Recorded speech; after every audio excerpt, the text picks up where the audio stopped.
Good, whatever the time of the day or night it happens to be while you're watching this. My name's Max Furno. I'm the media and graphic designer for Dorset and Wiltshire Fire and Rescue Service. As always, we've got Tom working his magic behind the camera and on the controls. Hello everyone. And we'd like to welcome you to the podcast. So Tom, now that you're an internet sensation, you must be getting recognised all over the place and spotted in the coffee shop or down Woolworths. People offering you, free coffees and free cappuccinos and stuff. I've had a few text messages and emails regarding the podcast. Yes, excellent. Paparazzi, camped outside your house trying to get a snapshot of you eating a boiled egg. Just like that. Absolutely. Yeah. No, a few people have mentioned it. Obviously from the fire service and obviously friends and family have watched it as well. So all subscribe. Excellent stuff. So here we are at Springbourne Community Fire Station. There's a spark course going on here at the moment, so they're all up having lunch, so there might be a lot of noise and stuff. The crew are around, so if there's any noise or anything, then would you apologise for it. We're just going to ignore it and just blast on through, so I hope you can do the same. So this is our festive season edition, and we've dressed appropriately. And this time we've got Mark Downing from Poole Redwatch doing the narration honours for us. He's going to be having a look at some of the incidents and stuff that we've attended over the last few months. But before all of that, he's going to have a look at the community engagement projects that we've been involved in. So all that leaves me to do is to say, Tom, run VT. We are honoured to receive the Defence Employer Recognition Scheme Silver Award, which encourages employers to support defence and inspire other organisations to do the same. Given the significant military presence in our service area, which includes Royal Navy, Army and Royal Air Force personnel, this scheme is a good way for us as an employer to show our support for our armed forces. We have a strong relationship with the armed forces as we employ a number of veterans and military spouses, and support a number of our staff in their role as reservists. 6 of our managers took part in the South West Council's Team Challenge in October. The Team Challenge is a strategic management role play development event which is held annually and is open to all local government authorities in the South West. Our team were put under pressure having to take on the roles of the senior management team and overcome a number of challenges and scenarios to develop their strategic management and leadership skills.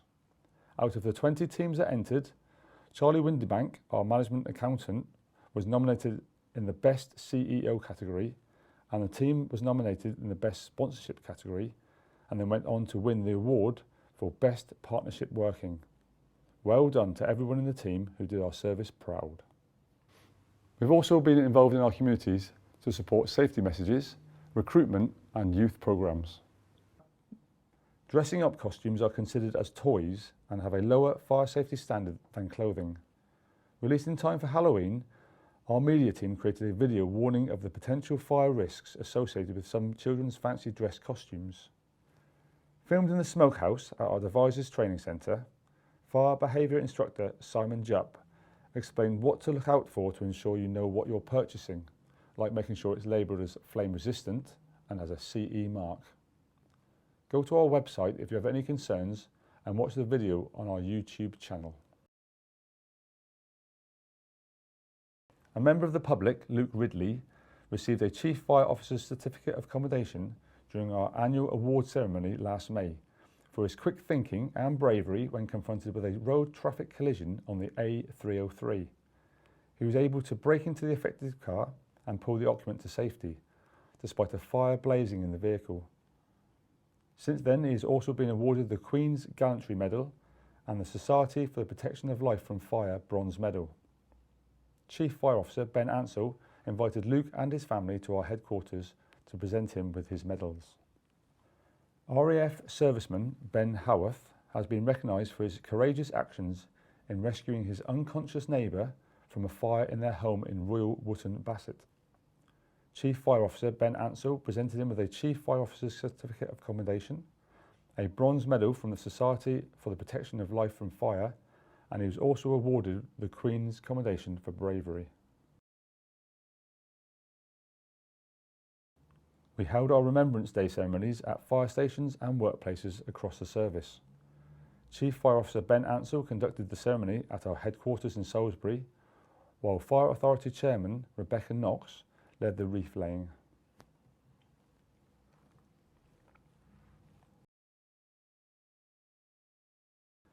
We've continued to host several Have a Go days for members of the public over the last few months at local stations across the service.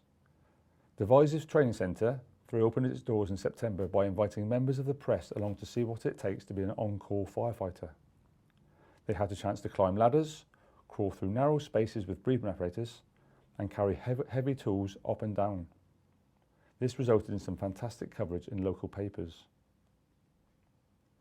Devizes Training Centre alone has run 4 Have a Go days in the past 12 months, with more than 90 people taking part. We've since seen a massive spike in applications by pushing the message that anyone can do it. Men, women, anyone. And you certainly don't even need to be superhuman fit. Visit our website for details on how to apply to be an on-call firefighter at your local station. In November, Salisbury Community Fire Station hosted a passing out parade for our new on-call firefighters who are based at various stations across the service. Attending the parade to witness their achievement were family and friends of the recruits, as well as distinguished guests including the Lord Lieutenant of Wiltshire, Mrs Sarah Rose Troughton, Deputy Lieutenant of Dorset, the Honorary Tim Palmer, High Sheriff of Wiltshire, Mr David Scott, and Fire Authority members. Our congratulations go to them all, and may they all have long and enjoyable careers with us. Tisbury Community Fire Station invited our drone pilot, Station Manager Dave Geddes, to complete this #Tetris challenge to lay out all of the equipment found on a fire engine. The resulting image set our social media accounts alight with our request for more on-call firefighters to fill the empty fire kit.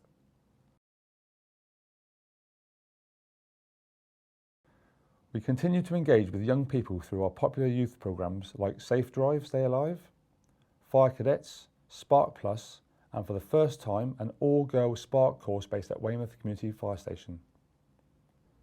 Safer People and Responsible Communities, or as we call it, Spark, takes young people aged between 12 and 17 and trains them using real firefighting equipment over 5 days. In October, this team of all girls demonstrated everything they had learnt to family and friends, local dignitaries and Fire Authority members before being presented with a certificate by Her Majesty's Lord Lieutenant of Dorset, Angus Campbell. Spark Plus is similar to Spark, but for young people not in employment, education or training. Here we see graduates from September's course based at Dorset Community Fire Station, passing out with certificates presented by Her Majesty's Deputy Lieutenant of Dorset, Minette Walters. In September, we ran our Safe Drive Stay Alive roadshow at Ferndown Upper School, aimed at Year 11 and above who will soon be learning to drive. The presentation uses powerful personal testimony and dramatic video footage to make the audience aware of the tragedy and suffering caused by road traffic collisions. Please visit our website or call us if you'd like to find out more about any of our youth programmes. Now let's take a look at some of the operational work we've been involved in. Swindon's aerial ladder platform was called to a building site in August to rescue a workman from the top of scaffolding. The workman had started to feel unwell and became unresponsive before the call was made. But once he was safely on the ground, he was handed over to the care of an ambulance crew before being taken to hospital. One evening in October, we received several calls reporting a fire in a flat in Haviland Road, Bournemouth. The control operator gave fire survival guidance to the caller for several minutes, keeping the family safe until the crews arrived. Around 30 firefighters from several local stations attended and successfully rescued 2 adults and 3 children from the affected block of flats. The casualties were treated at scene and then transported to hospital by our colleagues from South West Ambulance Service.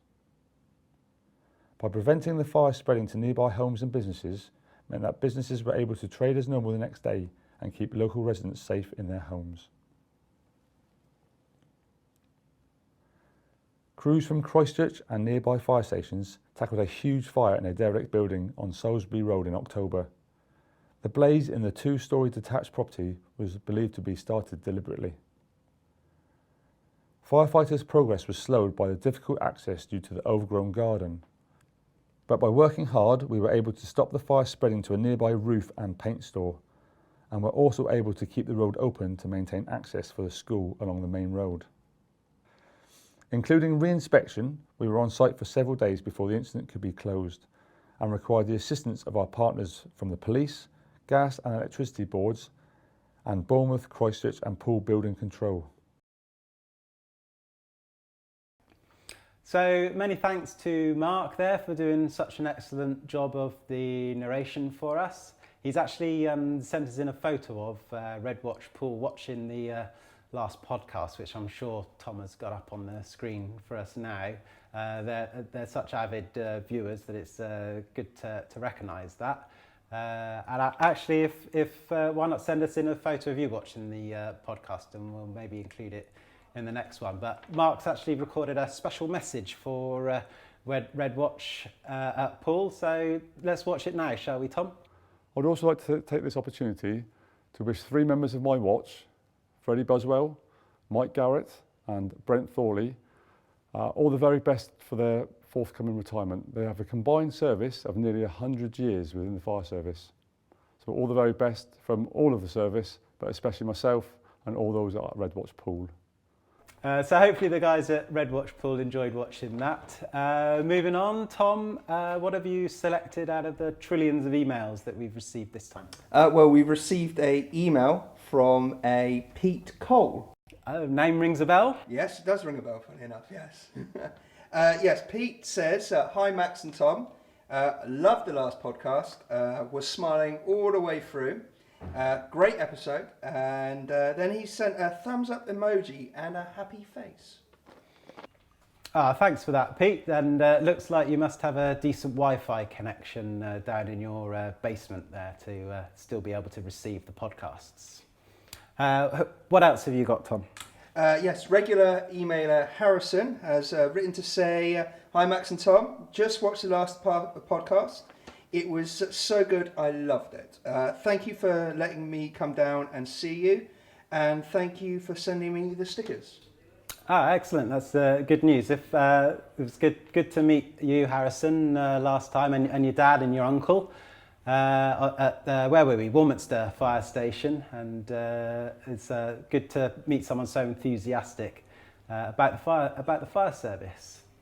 If you don't know what I'm talking about, you may want to go back and watch the last episode that we recorded, and because Harrison came along and met us and showed him around the fire station. It was really good. Tom, what do you think about making Harrison a friend of the show? Oh, I think he's definitely earned it, definitely. Excellent. So Harrison, there you go. You are now an honorary FOTS and all that entails. So yeah, we also have an email from regular emailer CookieDough92, and his email to say, hi Max and Tom, love the podcast. Why are there different colours for your watches? So what this is referring to is that we have 4 whole-time watches of red, blue, green and white.